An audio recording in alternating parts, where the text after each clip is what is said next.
Hello বন্ধুরা, দেখতে পাচ্ছ আটাটা আমি আগের থেকেই মেখে নিয়েছি। তো এটার মধ্যে আমি দিয়েছি চিনি, লবণ আর খাওয়া সোডা। এ দিয়ে আমি ভালো করে মেখে নিয়ে কিছুক্ষণ এবার এটাকে রেখে দিব। তারপর পরোটাটা বানাবার জন্য আমি এখানে মটরশুঁটিগুলোকে সেদ্ধ করে নিয়েছি। সেদ্ধ হয়ে যাওয়ার পর এবার মটরশুঁটিগুলোকে ছাড়িয়ে নিব। ভিডিওটা যদি তোমাদের ভালো লেগে থাকে তো অবশ্যই একটা কমেন্ট করে দেবে, শেয়ার করে দেবে। এবার এটাকে মাখার জন্য আমি এখানে লবণ নিয়েছি, কালো লবণ নিয়েছি, আর শুকনো লঙ্কার গুঁড়ো দিয়েছি, আর চাট মশলা দিয়েছি। এই দিয়ে আমি মটরশুঁটিটাকে ভালো করে মেখে নেব। দেখতে পাচ্ছ মটরশুঁটিগুলো মাখা হয়ে গেল। এবার চলো পরোটাটা বানাতে যাই।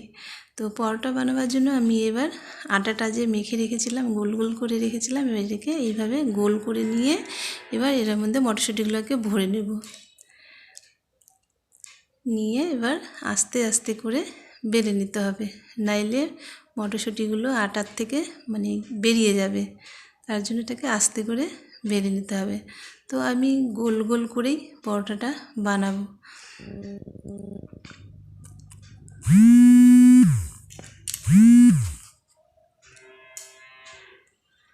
তো দেখো বেলা হয়ে গেল।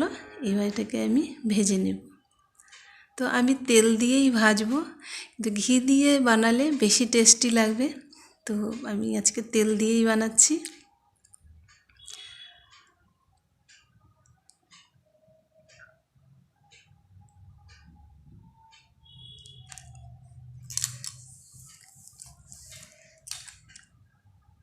তো আমার ভাজাটা হয়ে গেল, দেখতে পাচ্ছ কেমন হয়েছে। তো এইভাবে আমি সব পরোটাগুলোকে ভেজে নেব।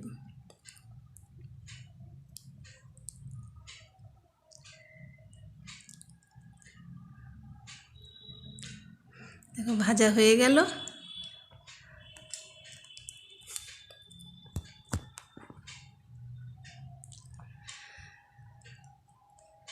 এই দেখো এতগুলো পরোটা আমি ভেজে নিয়েছি।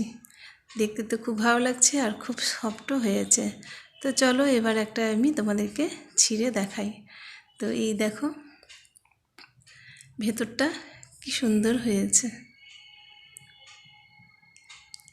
দেখতেই পাচ্ছ কি সুন্দর হয়েছে আর খুবই সফট হয়েছে।